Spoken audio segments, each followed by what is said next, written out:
I love everyone that's been up here. The gentleman that was having a problem or struggling with his green card, I had the exact same thing. And the moment before, I felt that absolute fear of not being able to stay in this country.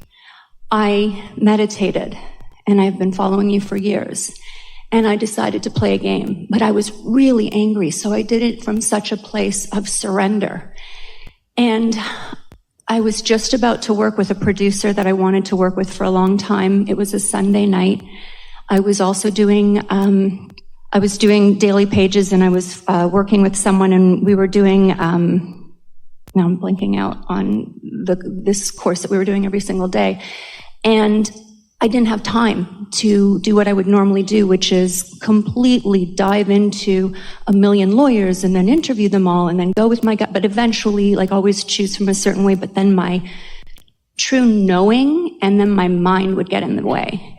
And I literally gave it up, and I said, I know that the only thing I need to do is show up, enjoy every day. And then this thought came to me, Denise, take your blinders off when you're doing that. And that's what I did. I did that. I don't remember a lot about later that evening, but in the morning I woke up. I was supposed to be down in the Palisades to meet with her, but it wasn't until 11. And I decided to continue to do what I would normally do. And I went to a coffee shop that I don't normally do. And the impulse was to go there because I wasn't to do my morning pages alone. And I sat down and I started writing, reading what I was writing. And this young Italian guy came up and he's like, hey, is anyone sitting here? And I said, no. And he says, may I sit? I said, yes. He says, would you like a coffee? And I said, no, thank you. And as he went away to get his coffee, I felt that nudge to put my book down and to, just at least be in that moment and not have my blinders on. And I didn't come up here to tell you this whole story. Right. That's why we asked you up here. Okay.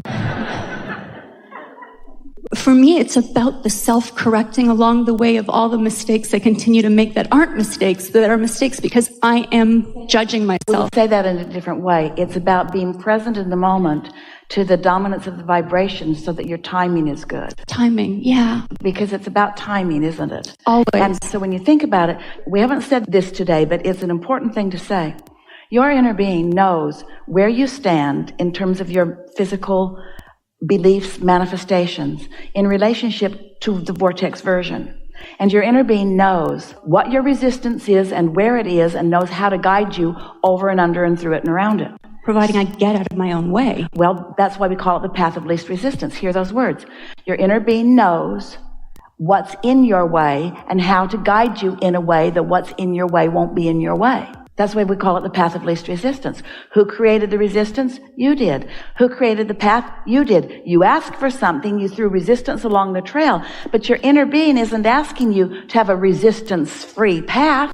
Your inner being says, we know where you want to be, we know what the conditions of the path are, we know where your roadblocks are, we know where your mental blocks are. If you'll just chill a little, we know how to guide you until the timing will burst into your experience again and again and again, until after a little while you start not just knowing that it's going to turn out all right, but enjoying the craziness and the twists and turns of the path. Don't you love that? I love it. I love it so much. So then what happened? You put your things down. So I put my things down. And just before I forget, because what I wanted to ask for some guidance from myself was where my emotions stir up and how I get, because it can be, for me, I can manifest. I'm a great manifester, but if I'm angry, I can manifest like bad stuff just as fast. Energy moves fast, and the degree of your emotion is the indicator of that. But get on with the story. So he left. When he came back, I put the book. Well, I was reading. He said, "Oh, what are you reading?" I put the book down. I started to tell him about it, and I had just come from Italy as well. So I asked him about. I said, "You sound Italian." I asked him a little bit about that. And then there was this thought of, what are you doing here? And he said he was a producer. And in my mind, I felt like it was, again, inspired. And I said, this is an odd question, but he was also a producer. And I said, do you happen to know a good immigration lawyer? And it's a long story about how it all came to be. Actually, it's not a long story, but ultimately, I followed that impulse and I called that person, and I refused to let myself get in the way. I wanted to have a different experience. And it did take a long time, and I did have some, they weren't full rejections, but I needed to kind of qualify a bit more. But I had the same visa, I'm pretty sure, that this gentleman had, but as a producer. And I just kept playing with it. Every time I would go to fear, I would say, so far, I know you haven't brought me this far. I didn't make any plans to go anywhere. I wanted to always, and I continued to interrupt myself if I had a negative thought that was spiraling. So if you had to assess the balance of your vibration through the awareness of your emotions, would you say that you were focused more often, more predominantly on your desire or on your concern about things? What was the dominant? I think it was desire, because anytime I had a concern, I knew enough about the law of attraction and the things that I had manifested that it was danger, danger, danger. So you made sure that it was your desire. Mm-hmm. Yeah, because it was that important. It mattered to you to tend to your vibration. So when something really matters, your emotions are stronger indicators. And when you let your emotions be the valuable and strong indicators that they can be, then you can incrementally guide yourself to standing in the place where circumstances unfold and impulses come. So we have a question for you. Would you rather that a sort of miracle happened and unbeknownst to you, doors opened for you, or do you like being in on the process? I love being in on the process. Love it. You say the joy is in the journey, but you don't mean it. When we say the joy is in the journey, this is what we mean. It is so joyful to want something that I don't have and recognize that I'm not in a vibrational place of getting it, and then do something about that and get it. That is true empowerment. And if you do it once or twice on things that don't even matter very much, then you can do it on anything, even the things that matter very much. But you've just got to teach yourself what your own balance is. Yes? Yes, yes. And in the connecting of the dots, I have a circle of friends that keeps growing, and they just kind of come in and go and remain. But they either practice Abraham or they practice it without really following, let's say, Esther. You don't have to know the specifics of what we know, but this is required. You have to want to feel good and keep moving toward that. And you have to not be willing to give in to what doesn't feel good. You can't look at a world where so much doesn't feel good and then just join them because there's so many of them. They must be right. There's so many of them that don't feel good. They must be right. I'll go with them. No, they're not right. They just don't feel good. Where I find that I'm at now, I love all this evidence. I continue to connect the dots. I still have, for the most part, great days. But I have found, especially just over the holidays, being very reactive and very defensive. It brought us full circle to the conversation that we really wanted to have with all of you. Because we started out by saying that there's only attraction. And Esther acknowledging as she got something from someone that she didn't want. And then she reminded herself there's only attraction. So why am I getting this from this person? Why am I getting this?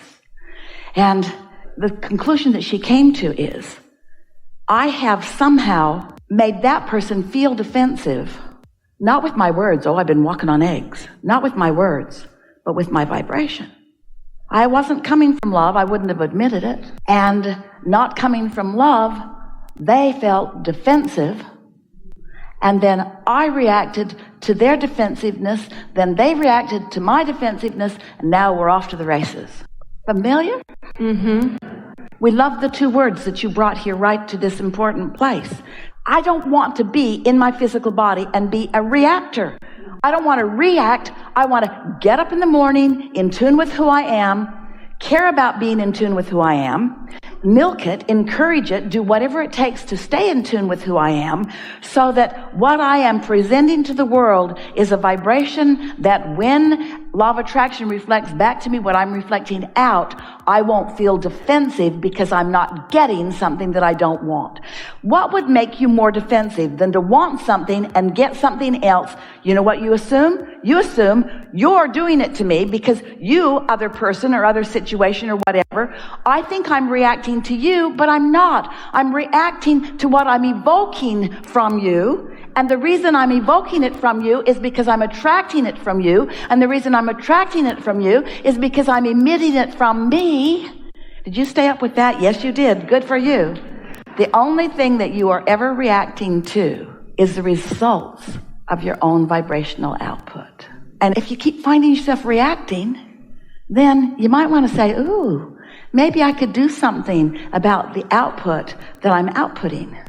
Because you got complete control over that. Can you feel yourself beginning to be back in your own driver's seat? And are you willing to let all of them off the hook? And do you want to say to someone, the next person who is defending themselves to you, do you want to say, I didn't mean to make you defensive. I'm sorry. I was pretending I love you with my words, but I don't think I'm really loving you. I think I was expecting negatively from you. And now that I'm getting this from you, I'm pretty sure. Because I've created this, you didn't. And they're going to go, man, whew, I don't feel a need to be defensive anymore. Because you just took away all my reason to feel defensive. Because you're not playing offense. You're not projecting something that's attracting something from me. This is big, friends. You're on the brink of getting it.